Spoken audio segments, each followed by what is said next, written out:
Welcome to episode 8 of the AdQuick Madvertising Podcast. Madvertising is a weekly podcast where Adam Singer and I sit down with some of the best and brightest operators across marketing, technology, and advertising. And we share insights to help you stay abreast of the quickly evolving business landscape and help you crush it in your role. Today, we have a treat for you. We are joined by one of the world's best SEOs, Lily Ray, who is Senior Director of SEO and Market Research at Amsive Digital, which is a very large digital shop based out of New York. Welcome, Lily. And hey, Adam, are you guys there? We're here. Yeah, thank you so much.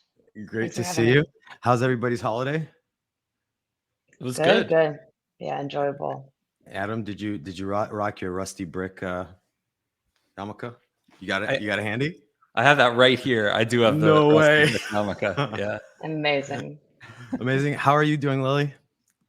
Good. I've been honestly traveling for like 3 months and just got back to New York like 4 days ago. And I'm here until June. So I'm very happy to have a little time at home finally. Right Lily on. Was somewhere tropical when we first tried to record this episode, and I was super gel. Yeah, Wi-Fi didn't exactly hold up there. Tried, but wasn't quite good enough.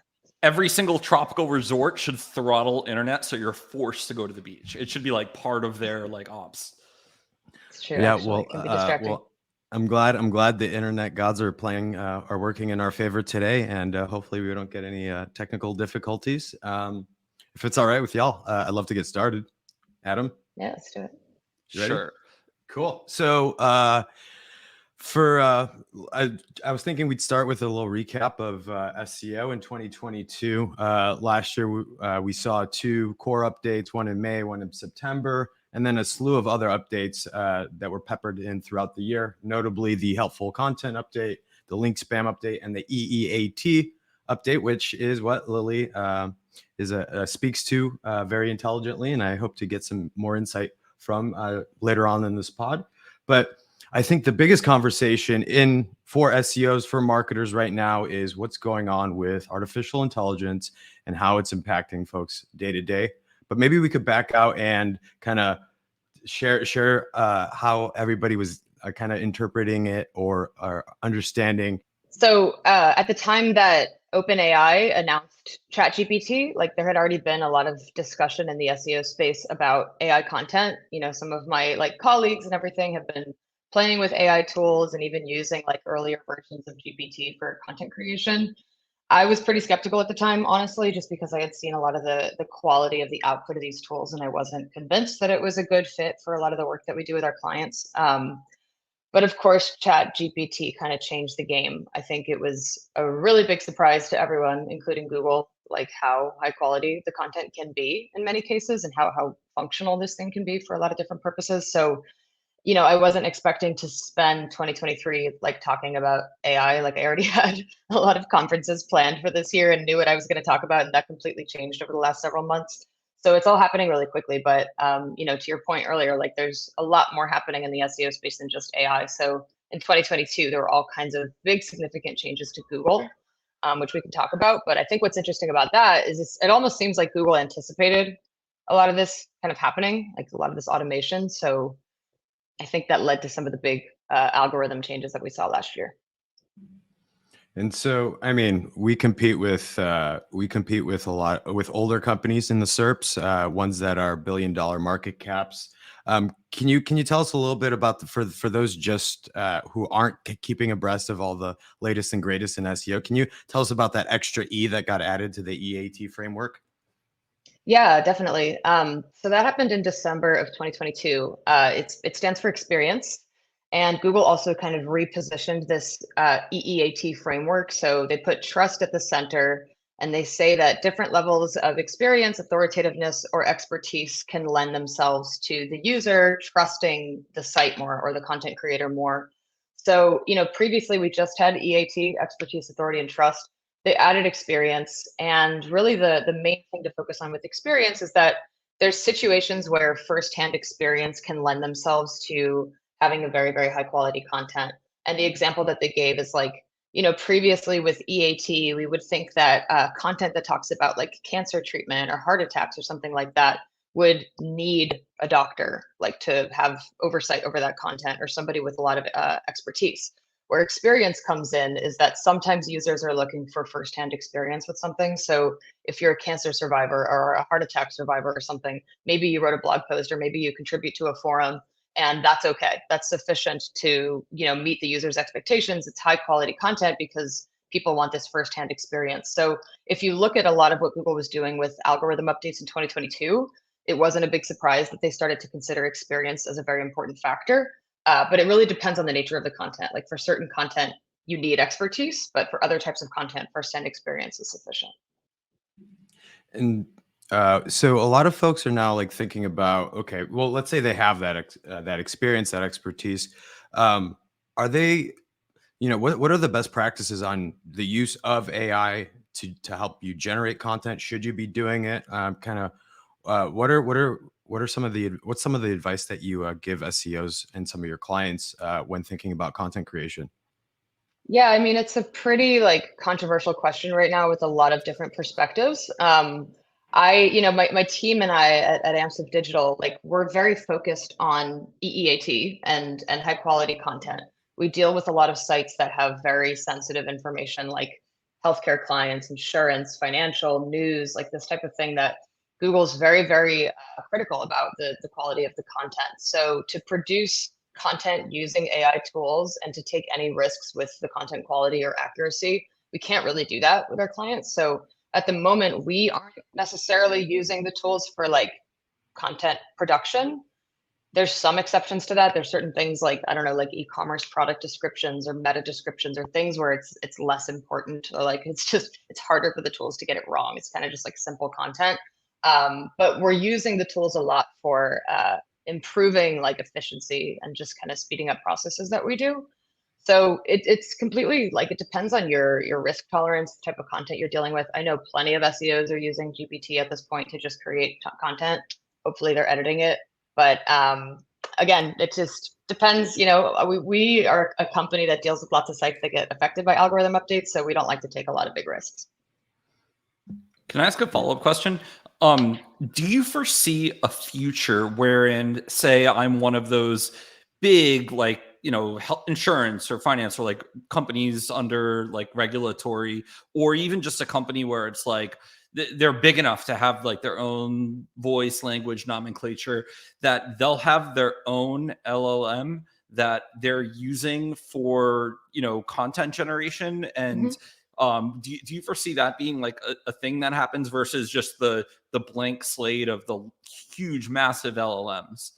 Yeah, I think that's actually, for me, the more interesting and exciting way to use these tools. We've been using it a lot with existing content. So when you say, this is the content I want you to look at, how to summarize it, how to do FAQs, how to break it up so it's more readable or edit it or things like that. That's, for me, much more interesting than just hey, create this type of content. The problem with ChatGPT is it doesn't tell you when it doesn't know what you're talking about. It just responds anyway. So it's really easy, especially if you're not an expert in something, to take at face value what it's giving you as an answer. But when you insert your own, data or information or text, and you tell it to do something, that's when things get really interesting, because then it's oh, okay, it's only working with this thing that it already has. So it's much harder for it to get the information wrong. Yeah, I think that's my one largest nit with using OpenAI is there's no context. There's no referential links to what it's saying. So with our bullshit hat on, we would say, well, that sounds like a nice answer, but what are you actually referencing? And so we're there's a lot of people I worry about that are just defaulting to whatever it spits out as the truth, right? And that's a scary thing. Yeah, I agree. I mean, I think people just they don't know any better in many cases, and that's scary to think about how much of that's happening on the internet right now. And I think if I'm not mistaken, I mean, language models, basically they've ingested the entire internet and then it's predicting what word we would use next, in effect, right? So and the corpus is dated back to 2021, maybe. So it's not even current, but it is exciting to think about how we can start piping in current stuff. But I think we're still a ways away for that. Yeah, I think I listened to Sam on a podcast, and he was basically like, we're taking in and ingesting all of the information that they legally can. So I think like a big corpus of academic papers, of Wikipedia, of parts of the open internet, probably a lot of social, Reddit, things like that. But it's definitely not an inclusive of everything. I think at this point, they definitely don't want to risk any sort of, litigation against them. So they're probably limited in a lot of things that they can just, crawl and ingest. I mean, I have seen stuff in the news about like it passing the LSATs or the GMATs or standardized tests, but it just goes to show that you just have to be good at taking tests and not necessarily know the subject matter, right? Yeah, that's I think that's what a lot of people in this space are saying. Like, just because it's capable of passing a test doesn't necessarily mean it has the same level of intelligence as a human being that passed that test, right? It's just doing a very basic task. But a lot of people are using that to like conflate it with like, oh, it's becoming AGI or it's becoming human. And it's like, no, it's just doing one specific thing. But it is, I mean, it's the capabilities of this thing are just ridiculous. So it's an interesting moment right now, because I think the real kind of challenge that we're seeing in the industry is like, it's kind of becoming clear that if you don't get really good at using these tools, you're going to lose your competitive edge in the space, right? So as a team, we're very focused on just figuring out the best ways to use it to improve efficiency. Yeah, we're currently using it to kind of structure briefs, to get organized, do miscellaneous data pulls and formulas in Excel. But I want can we back up to the Google and the Microsoft launch? So like, how should SEOs be thinking about like Bing is maybe like 6% of the market share of search, and it's probably going to be growing, I imagine. Like, how should SEOs be thinking about servicing these two search engines?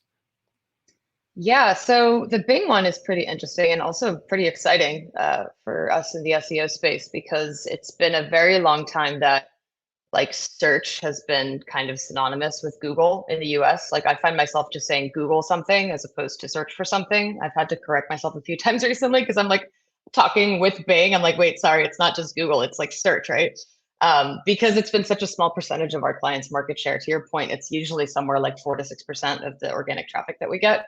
But as that potentially starts to shift more towards Bing, it keeps things exciting because their ranking factors are similar, but they're not entirely the same. There's other features and functionalities that Bing has that Google doesn't necessarily have. For one, they have their own version of Google Search Console, which is Bing Webmaster Tools, which has different data, different metrics, different things that it reports on. Bing has been pushing something called Index Now really hard for the past couple of years, but maybe the past year or so. But now it's becoming very, very important. So I recommend people look into Index Now. It's a way that you can ensure that your content is indexed rapidly on Bing, almost like instantaneously.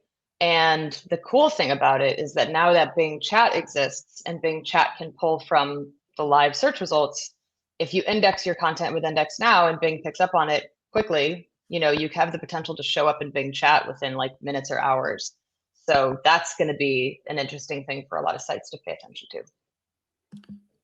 Chris, I've also found, if just from marketers listening on the paid search side, like Bing's pretty easy. What we've done is just take the highest performing Google ads, and you can import those with like a couple clicks. Like, they give you tools to bring over those campaigns. So like, surprisingly, Google makes it really easy to get your ads out and your targeting out into Microsoft ads. So like, anyone who's not doing that, like, they should have been doing that a while ago. You should start to now. I also think it's good for the industry. Even when I was at Google, it was like everyone wanted like DuckDuckGo and Bing and all these other search engines to get market share, because it defangs all the antitrust stuff, right? Like Google, like even Google doesn't want them owning all of the market share, which would be bad for everyone. Lily, can I also, along the lines of, since we're talking about sort of other search engines besides Google, you're so good at social in addition to SEO. And my personal experience, this might be controversial, is many SEOs are absolutely just bad at social. And I think you're going to get to a point where you have to be good at both. That Yeah. day probably already came. But what's going on here? Why are so many SEOs like their brain just like can't process how the social web works? Well, to be clear, I think you mean I'm good at managing my own social accounts, right? Like particularly Twitter or something like that. Because I just want to be clear, we have like a social department at my agency, for example, and they know a lot of things I don't know. I mean, I've seen you talk about all of these topics, and you clearly understand how the social web works. So Yeah. I mean, they play together. So it's really interesting with like being into SEO and passionate about SEO, because even when I started my career, it was just a natural extension of like what I do. Like I grew up tinkering on the internet. I certainly had all the social sites like the minute they came out. And I've always loved it. Like my father was an engineer at Sun Microsystems and Oracle. My brother's a web developer, grew up basically in Silicon Valley, like an hour or two north of it. And like just grew up in this world, right? So it's a natural extension of how I think. Like the way I tweet is just me thinking out loud at this point. And you can see the ecosystem. Like when you have experiments happening, you have sites that you're managing, you can see like the impact of social on search and everything like that.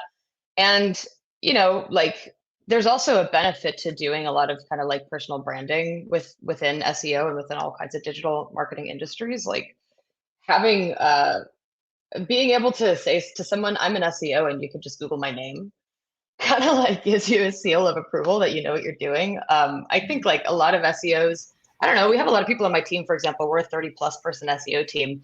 They don't like to be in the spotlight. They don't want to play on social media. They don't like to share things publicly. So, but to your point, I think that we're going to get to a point where like, you kind of don't have a choice. Like you kind of have to use a lot of these tools for different purposes. I think that's true. And the reason I think so is because, the search capturing demand intent is great. So if I know I want a pair of blue shoes, I'm going to query it and get it. The more specific your product, the better. But I think for demand creation, you're going to see all of that is going to go to social. Like right now, if I want to find a new mattress, I'll ask my Twitter following or on Reddit, what's the best mattress currently. And so you see this with even younger people where they're using TikTok to look at recipes, right? They're not even gonna search in something in Google or in YouTube like you and I might. And so I think like that, if you're not working on the demand creation and you're just demand capture, I think it works for some things and maybe not so well for others. And so it's like if like I were a B2B company, for example, I would not only optimize my site for a given key phrase or topic or category I would want to own, but then I would want to be out there actually talking about it and creating, the interest surrounding it. So I kind of see like if you're a marketer, and I think SEOs are marketers other than, technical SEOs, but really, our technical SEO task list, like you don't want to be stuck doing that. That's like you want to be more senior and strategic. And so that involves both the demand capture and the demand creation. Yeah, totally. I mean, I think one thing that's been interesting that's happening at like SEO conferences over the past year or two is I just attended one recently where it was like these spikes in search volume for all kinds of random like objects around the house.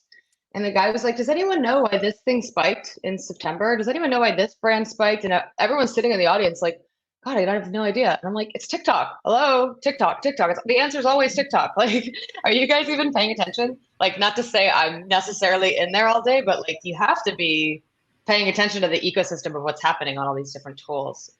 So yeah, it's hard to, at this point especially, it's hard to think that Google's the only place that matters. It's such a rich environment of different products and different ways that people are interacting with the internet. Like, you have to really think outside the box. Yeah, I asked that question if only because I've sat at the same search conferences. I wasn't at that one in particular, but at some of the very old school search conferences, it's like, it might as well just be a Google conference. It might as well just be like, adding content to your site. So that was going to be another question I was going to ask. Like there's the old cliche, oh, more content to your site is better. Is that the case anymore? Is just throwing more content to just capture more of the tail better? If your site's authoritative, should you just do that? Or are there cases where more is not better? Like how should marketers think about that? Yeah, it completely depends on the nature of the site, but honestly, in most cases nowadays, like less is more. We deal with a lot of sites where we actually delete a lot of the content. Like if you kind of do an analysis of how much you have and what's actually working for you, you'll often find that it's a small percentage of the site that's actually doing anything for your business. And you might have a lot of dead weight. Like maybe someone told you for the past 10 or 15 years that you should be creating a lot of different content, and a lot of that content's not doing anything. Well, it turns out it's not a great user experience. Maybe some of it's not getting indexed. Maybe a lot of it's not ranking. Maybe there's like 404s or things like that that are kind of like Google's getting stuck and the search engines are getting stuck when they're crawling the site. So the more you tighten that up and the more you make sure that what is indexable for search engines is high quality content and it is very authoritative, it is well thought out, it's updated frequently, things like that, the better you're generally going to do for SEO. Now, if you rely on ad revenue, like ad impressions and things like getting as much traffic as possible every day because you're a news publisher, there's going to be a lot of content on your site. You might need to produce a lot of different articles every day. So with those types of sites, it's just a question of like, what are you doing with your old content? What are you doing to ensure that you don't just have everything willy-nilly being crawled by search engines, because that can lead to a lot of like content quality issues. So one of the things that I'd like to highlight for our audience is that I think is really, really cool. Something that you do, Lily, is you have sort of like this God mode, and you see every time there's an algo update, you can see which websites benefited from the changes and which ones did not benefit from the latest updates.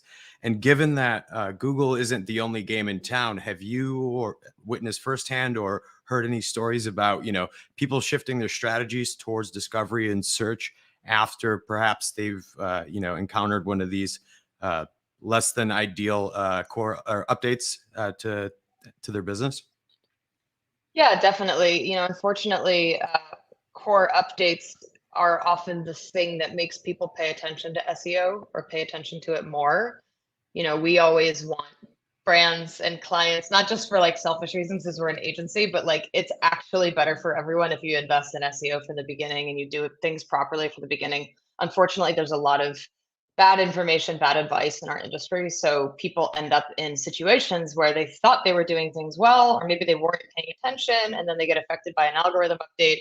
And then they call us and they're like, oh, how quickly can you get us back to where we were? It's like, doesn't really work like that. It takes a long time, a lot of hard work to get back there in many cases. But yeah, the algorithm updates are definitely a wake up call. And also Google and the other search engines, Bing doesn't announce algorithm updates as often. They had one earlier this year, but they're not as consistent as Google's, at least in terms of their communication. But it's something where it definitely gets a lot of eyeballs. Like a lot of people reach out to us. I know my friends that do core update recovery. When a core update happens, like the phones are ringing off the hook because people finally care about SEO. I found that this year was like one of the first where I've actually found myself exploring other options outside of Google, DuckDuckGo being one of them. But the one that really piqued my interest, and they've gotten a little bit of coverage in the tech press, but Neeva, which is a subscription-based search engine, which doesn't have ads, and it's I believe it was started by like a OG Google search veteran. And the cool thing is, I think they were one of the first people to have the chat right in the search engine. And I dig it because it also thinks I'm a CPA and a handful of other things that I'm actually not. But have you had any experience playing around with these new alternatives to the Google searches? And if so, what were your thoughts on them? Yeah, it's super cool. I'm really happy to see companies diving in, throwing their hat in the ring, and trying new things with search engines. I think it's very welcome in the space. I think a lot of us in the SEO space would love to see something else take off. To your point earlier, like even just Bing gaining a little bit more market share would be really exciting for us.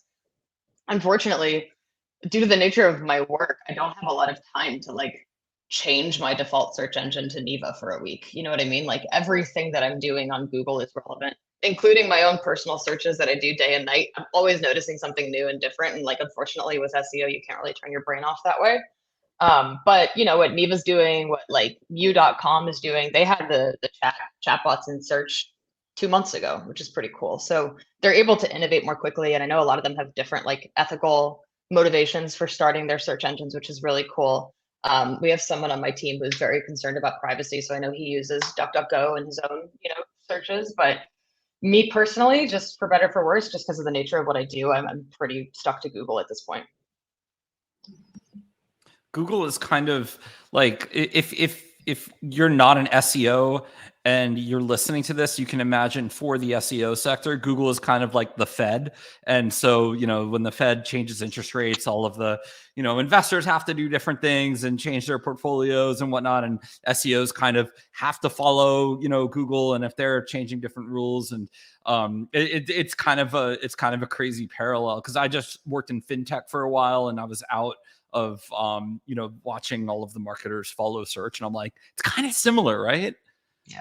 Yeah, it's a big player in the game. That's why this year's been interesting, because there's finally some like clues, I would say, for the first time in my career. We've been doing SEO for 13 years. This feels like the first time that there's some, I mean, first it was TikTok, right? Like we were all kind of like, I started a TikTok. I didn't really want to, but it was like, kind of got to like start paying attention to what's happening here if we have Gen Z largely searching there. But now it's Bing and ChatGPT. So it's like never a dull moment, right? So Lily, you are also a musician. And so I've listened to your sets. They're really cool. I'm sure you play more than house music. I was listening to one of your house sets. It was great. I'm curious, a lot of marketing creatives are also artists in one form or another. I have to ask, was it music first or was it SEO first?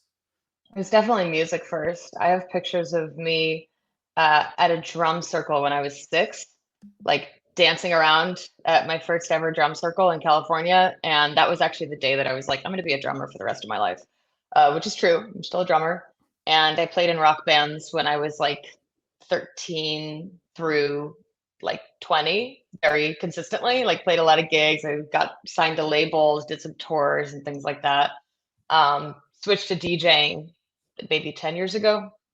But SEO started when I was like graduating college. So, well, a piece of good news is, a future that could happen is, maybe AI like takes away all of the SEO and marketing jobs. And the one thing that in my experience that none of the AI can do well is music.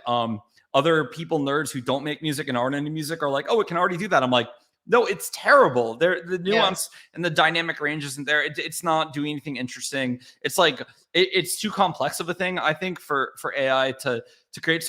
So the future could be if AI, all the things AI can do goes to zero. Like your music would actually like suddenly maybe be a skill set that you could get paid a lot for. So that could be an interesting future too.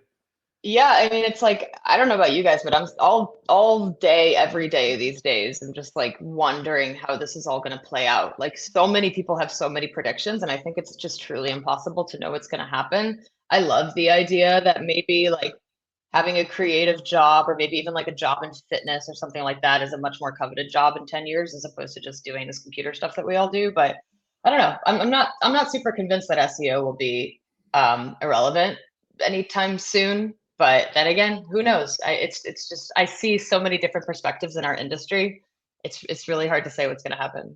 Well, we had a previous guest who's concerned that AI is going to brick the universe, quote unquote, because it's eventually going to optimize forever. And one of its objectives it might come to are we need more paper clips. And so it's just going to keep making paper clips run away forever and fill up our observable universe with paper clips. So I think I like your comments are a lot more grounded in reality about, what AI might do for search professionals and for marketers. I think like, let's focus on the things that are likely to happen, not the things that could happen and are well beyond our control. So like the doomerism discussion isn't super productive. I think it's entertaining, but I don't know where it gets us.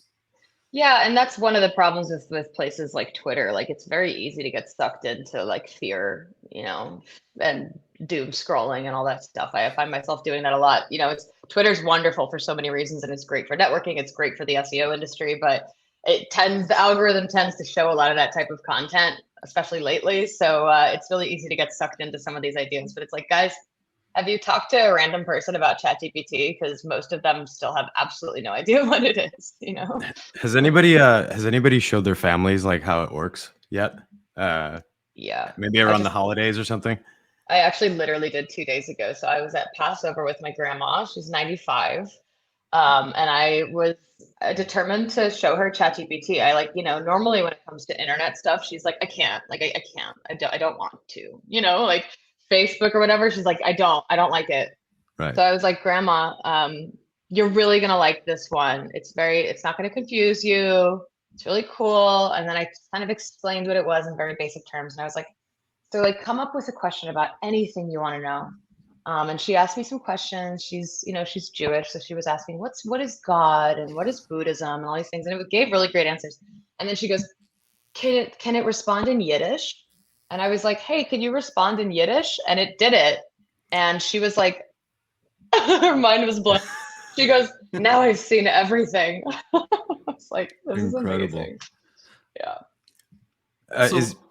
Forgive my ignorance, but is Yiddish in like a different type of writing style as well? So yeah, good question. Yes, but there's like a phonetic version of spelling out both like Hebrew and English, where you're just reading the English version, which is the one that ChatGPT was writing in. That's incredible. Adam? Shalom, Lily. I didn't know you were Jewish as well. Yeah, shalom. Happy Passover. So another question for you. It's been a long time for me since I've been on the agency side. And so I'm curious, these days, what's your favorite type of client, or your favorite client? If you want to name one, you don't have to. And can you tell me a little bit about like right now, like what you love about agency work and the types of clients you love working on?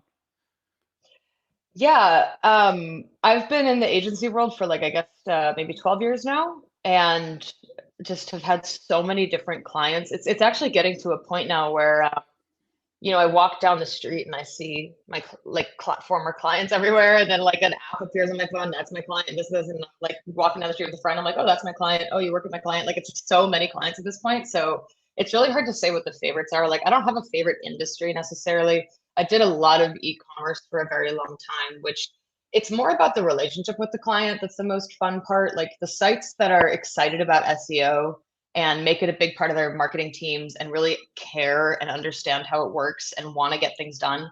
Those are the best clients. So like I've had a pet insurance client that we've worked with on and off for like 8 years that I love. Similar to a skincare brand that we've worked on for about the same time. And those are companies that just stay with you because they like working with you. Those are very rewarding. Had a lot of news and publisher and celebrity gossip type sites in the past few years, and that can be really fun because I like working on that type of content. I like Google Discover a lot as well. But really, again, it's like the clients and the companies that don't believe you, like when they hire an SEO agency and they just like can't understand how SEO works and they don't want to understand, that's not fun for us. Yeah, and I assume you can figure out pretty quickly how the relationship is going to go and where the client's going to go at this point. Yeah, what's nice now is because of like the caliber of our agency and our SEO team, we're getting a lot of clients that believe in SEO. They want to take things to the next level. Maybe they've done things with the previous agency and they're ready to kind of like up the ante in terms of strategy. So they come to us and they're excited to work with us. Like 10 years ago, we were probably going out and like pitching small businesses that didn't know what we were talking about and they didn't see results right away, so they didn't believe us. But now we get to do more exciting strategic things. That's cool. I have much respect for people who can stay in the game on the client agency side. What I found most frustrating, and I'm sure you do too, is, for instance, there's a lot of big brands that have done things with the quote unquote metaverse because Zuck threw a ton of money at it and it seemed like the right thing to do. And there was a recent Wall Street Journal article just this weekend from Patrick, who covers the CMO beat, where he was basically saying, well, Facebook is sort of going in the direction of AI and not, hiring for metaverse anymore. But then there are these big brands that are digging their heels in with whatever their metaverse investments were. And it just like that made my anxiety level go up, because in a past life, I had to fight bad people either internally or with other agencies where it was very clear the idea wasn't a good idea and they were doing it for billable hours and it was going to come on my plate, on the social and promotion team to promote this. And I'm like, no one's going to care, guys. Like, you guys are nuts to even try this. And Yeah. I as a consultant, like, those battles, they were exciting for me for a while. And one day I'm like, I just can't do it anymore. So much love and respect that you're able to, be the sort of, the sort of hired gun, the sort of like super spy in the room who's like, all right, guys, here's what we're actually going to do. Right. Yeah. I mean, what's nice and rewarding about SEO is like, it's rarely a shiny object. It's usually just the thing that's like, in the SEO industry, we're like, hey guys, you should probably be paying attention to us because we're driving 50 or 60% of the traffic to your site. And they're like, yeah, we don't understand how it works, so we don't want to pay that much for it, right?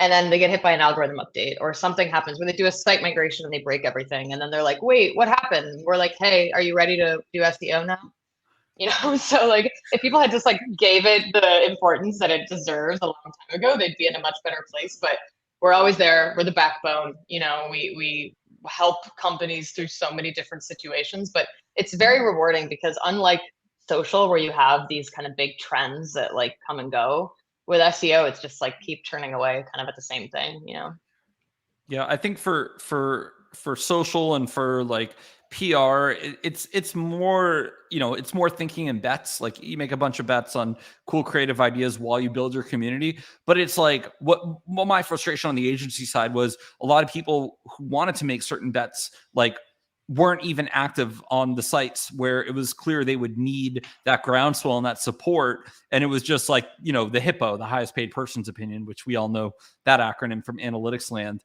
And so that was always my frustration on just the agency and consultant side. But I love the like great consultants, I think, are worth their weight in gold. I think one of probably the highest value of a consultant, me being on the brand side now, is the consultant that can come in with no biases. They have no political biases. They can look at your analytics. They can look at the company and they can be like, okay, here's what you guys actually need to do. And they're seeing things like without any of the, binders that a team has, and they can sort of unstuck you if you listen to them. Yeah, that's, to be honest, my favorite type of work that I've been doing and we've been doing. We didn't do as much auditing until like the last couple of years, but it turns out, again, when people get hit by algorithm updates, and it's not just core updates, Google has all kinds of different updates now, they'll call us and we need to kind of put together an audit of what we're seeing. And I love that. Like, I love coming in and being like, listen, we understand you have business reasons for doing this and this. We understand maybe you worked with agencies in the past, whatever it is. Here's the lay of the land. This is the data. This is what needs to happen. And generally speaking, it's very eye-opening for the client. And we love those kinds of conversations. A lot of times we're presenting to very advanced SEO teams and it's more just like a collaboration. Like, oh yeah, we tried that. We didn't try that. It's really fun to do those kinds of conversations. What does suck is sometimes you get people in trouble. So sometimes you get developers in trouble. Sometimes you get the SEO teams in trouble. I did have one unfortunate situation last year where somebody got fired, which was pretty terrible. But generally speaking, it's pretty amicable and it's more just like, hey, let's bring in Amsive and they're going to kind of like, just bring in a new set of eyes and a new strategy for the year. We love doing that work. So we have a lot of startups listening to us, and we've talked a lot about like, big brands. You're working with well-funded companies, probably a lot of publicly traded companies with lots of revenue. But in terms of startups, I think for a lot of them, it can seem like search is this impenetrable wall. They're never going to catch up to competitors. We of course know there's inroads, but can you share maybe if I'm a startup in an industry where I'm just I'm starting from day one, I have some social awareness, some PR behind me, but not really a search presence. Like what do I do? Like, what can I do to sort of not skip ahead and be as big as a competitor, but maybe have a biting chance, right? Yeah. I mean, so everyone pretty much has the potential to compete. I mean, there's some exceptions there. And obviously you have to do a lot of work and wait a lot of time for very competitive keywords, but for startups or for smaller businesses or whatever, like it's really just about the foundations. Like number one, you need to be present and easy to find when people search for your brand name. That's kind of like across the board everywhere. Unfortunately, some startups like to name themselves like Brick Road, and you're like, great. you're probably not going to hit the top 10 results on Google for your name. So that's going to be fun, but we can try, but aside from make sure that we call it like a brand SERP, search engine result page. You want to be present when somebody's looking for your brand name. That's like number one. Number two is like identifying what are the core products and services that I offer, and not in the way that I describe them, but how do searchers look for them? So that's where a little bit of keyword research comes in, but you have to figure out the most searched way to get to the thing that you sell. And then you kind of have to structure your website around that term or those terms. And, making sure you have the right pages for those concepts, making sure the pages have great information, great pictures, like pictures that you take of your own products and services and everything. And then if you want to kind of go the extra mile, you want to think about like a content strategy to support that. So you would start doing research around more upper funnel. How are people what are people looking for when they're eventually going to buy my product or service? And just kind of building content that answers those questions. But, you need to make sure your website is findable, accessible by search engines. Sometimes people accidentally launch sites that are not indexable. That's not fun. But it doesn't need to be rocket science, but you do need to produce good quality content, answer searchers' questions, and then have patience. I've worked on sites where we did all the work 8 years ago and honestly haven't really touched things. And because they're a local business or a small business, they still do really, really well with SEO. They haven't touched it in years, but the foundation is very strong. I love how you mentioned, making sure that you rank for your own brand name. We have a competitor who, you put their name in, and a 1990s basketball player shows up, and that's about it. But in terms of taking the startup question that Adam posed one step further, how should startups be thinking about what questions to answer first with their content? Are there any sorts of tactics that you employ? I know for myself, we use clustering algorithms to kind of thematically group keywords and kind of demonstrate intents. How do you think about those things? Yeah, that's it's either as simple or as complex as you want to make it with the SEO space. With our agency, we're doing very, very complex things with keyword research. But right now, especially with ChatGPT, it's even with ChatGPT it's a free tool, right? Or $20 a month or whatever. But you go in there and you just say, okay, I have a website about plumbing. My audience is people in the Northeast who need plumbing services. What are the 10 questions that they might be asking? So of course, ChatGPT is going to guess. It's not based in actual search volume data, but that's an example of how you can use a free tool to maybe map something out. Of course, if you can, you should probably be using SEO keyword research tools. Google has the keyword planner, but then there's also things like SEMrush and Ahrefs and other tools. So you want to do a little bit of research. There's also ways to filter questions that people are asking, but you want to pick the ones that have the most volume and are most relevant for your audience. Right on. Funny thing, last night, it was 2:30 in the morning. I went on to ChatGPT and I was like, okay, so Lily Ray, world-renowned SEO, is on your podcast tomorrow. What do you ask her? Really? Did it know? Yeah, it gave me 10 questions. I didn't ask any of them, but I was just curious to see if, given the theme of today's discussion, I was just like, cool. I wonder if it actually gave really, really good questions. But obviously, it's that thing that, going back to what we were discussing, where it's it's not super interesting, right?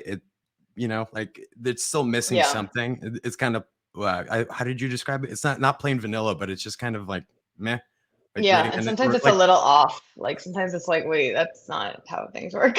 Well, the thing is it's optimizing for averages. So wouldn't it by its very nature be boring, right? If you wanted, you can make it be provocative by maybe saying be provocative, right? But if you don't add certain adjectives to ham it up, it's going to be this middle of the road thing. I'm actually worried about, we're talking about music, as more creative people rely on these things, in Hollywood right now, you get, infinite Fast and the Furious movies, you get pop stars who all sound the same. That's an industry that is sort of unconsciously optimizing for averages. I don't think they sit in a room and they're let's make the most, cliche thing. I think it's just a byproduct of how Hollywood thinks. But I actually think all the AI stuff sort of turns a lot of content from otherwise interesting people into potentially average. I don't know if that's a concern anyone else has here. Yeah, I mean, that's why like I think it's more interesting to think about like how to use it as an assistant, in a way. Like I like that about like what would you ask this person? Because it gets like the juices flowing a little bit, but just the idea of taking the output and using that for anything is what I don't love. I think that's smart. So you're saying use AI to solve the blank white page problem of if you have a blank white page for a painting or an essay, it's hard to start. And if there's something on that page, at least you have like a bit of a molding to go Totally. from. I like Totally. that. Chris, we have a million more questions because Lily is awesome. Can I ask another? Yeah, please. By all means. So obviously, we're not going to talk about COVID because COVID is pretty much done. But one thing that happened is it kind of blew up the world in terms of there were already a lot of remote companies. Now every company is remote by default or has optionality of it. A lot of industries are having big layoffs. We're going through like a tough time in the economic cycle. You're an accomplished SEO, you've had a storied career. What advice would you give for young people just entering the marketing world now, like to get to the point that you're at, or at least hopefully set themselves up? Because I think like you're someone a lot of people look up to. Like, could you help accelerate some young people to get on a good path? Yeah, I mean, there's so much there. Like, first, at least with the SEO space, you kind of want to make a decision. Like, first off, there's a lot of different like subsections within SEO, a lot of different like roles that you can take on. So there's more technical roles, there's content oriented roles, there's link building, which is more PR. And you kind of want to figure out what speaks to you. So like there's so many things to do within the SEO space. I think it's a good idea to kind of like find your niche and really start to develop your skills there and find the right people to follow in those industries and start like consuming a lot of content and trying things and everything. Doing your own projects and working with your family and your friends on like little SEO projects is still by far the best way to learn things. So I always recommend doing that. There's a lot of wonderful support groups online. If you identify as female, there's Women in Tech SEO, which is just an amazing, amazing global community. But there's other things. There's all kinds of Slack groups and Facebook groups and Twitter groups and everything. So get in there and meet people and network, because it's often like people outside of your company or outside of your city that you can form like relationships and mentorships with. But you also have to make a decision about where you want to work, right? There's in-house, there's agency, there's private consulting. I think I would probably wait to be a consultant on your own until you have a lot of those skills. Like I would definitely recommend probably working in an agency, at least for a few years, just because of the volume of clients that we work with. You learn so much. But I have friends that are in-house SEOs at really big brands, and their job is completely different than mine. Again, I think you should probably try a little bit of everything, just because you learn different skills in each place. But personally, I love the agency world. It's helped me get to where I am because of how many clients I've worked with. I also am very lucky to work for an agency that has supported my career growth a lot and has believed in me and has given me the opportunity to have the lifestyle and the career that I currently have, which does involve a lot of exciting things like speaking at conferences and writing articles and doing research. And that wouldn't be possible if my agency wasn't kind of like supporting my growth. I love that. And I think you can plug your agency or other agencies that are hiring young people. I think that you're a great mentor to a lot of people, whether you realize it or not, just by sharing ideas online. So what a great voice for the agency side, because I think sometimes they get like unfairly put at like the bottom of like the sort of ecosystem, and that's not the case. Like a lot of times ideas from agencies like create billions of dollars in revenue for brands, and those ideas didn't actually start inside that company. And so I value agencies. I've sat on that side of the table before, but I think like more PR here is great. So I agree as well. Young people going into an agency, you kind of see the whole, like you'll see like 5 different industries there, and you might say, oh, I like B2B, or oh, I like e-commerce, or oh, I like whatever else, and then you can sort of get a taste of it before you go in-house. Yeah, and it's important to make a distinction here. I've worked at 2 agencies in my career, both of which have been 5+ years at each place.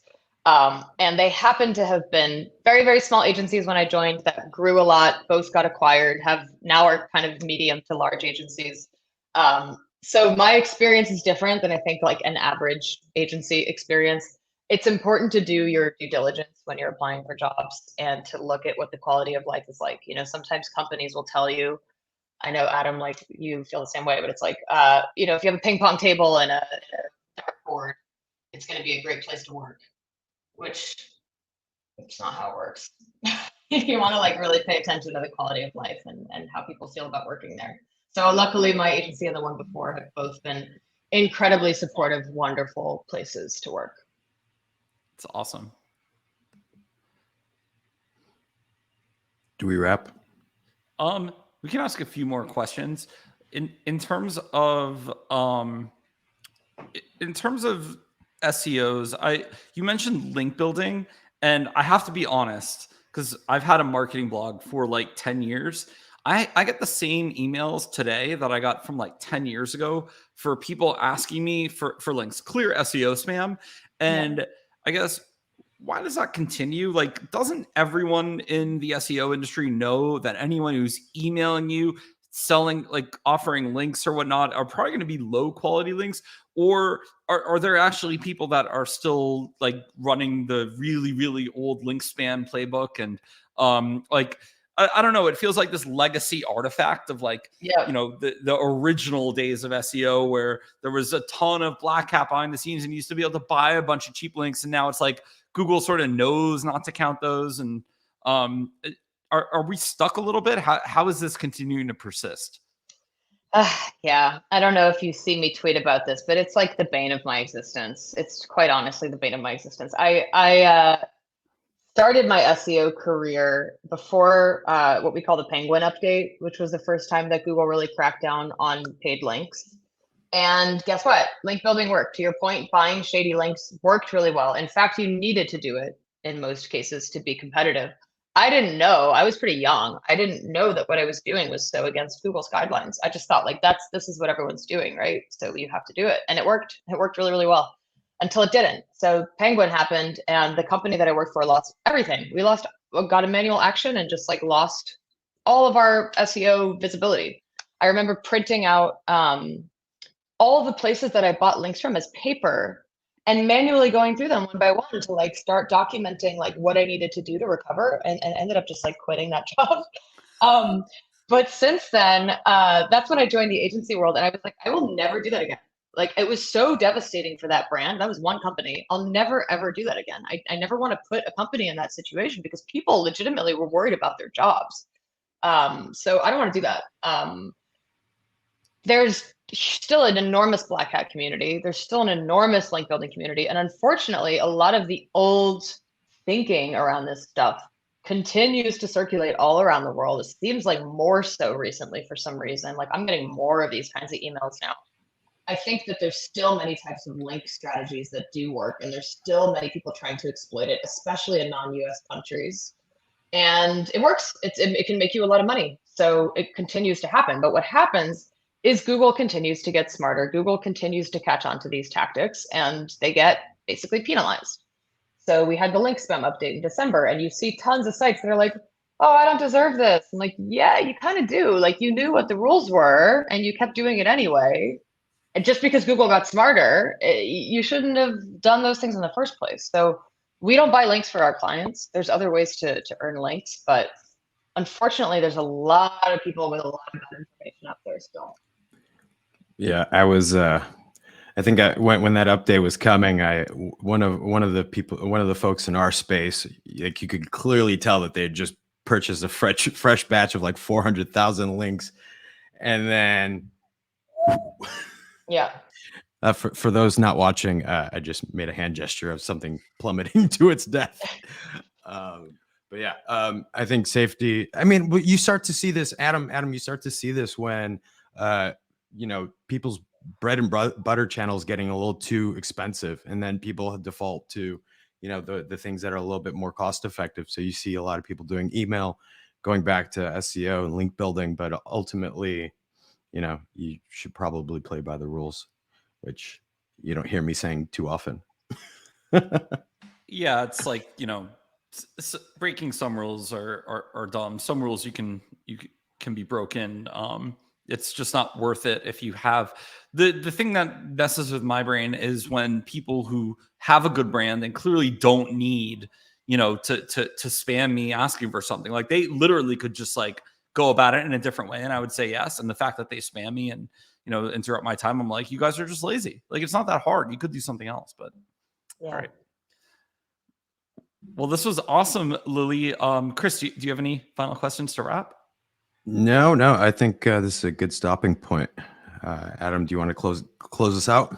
Yes. So thank you everyone for listening to the, this is the 8th edition of the AdQuick Madvertising Podcast. And so we have more exciting guests coming up. I think Lily is our first like proper SEO, proper, like optimization nerd, but we're going to have a wide breadth of different types of guests and hopefully get perspectives from the full scope of the marketing and advertising sector.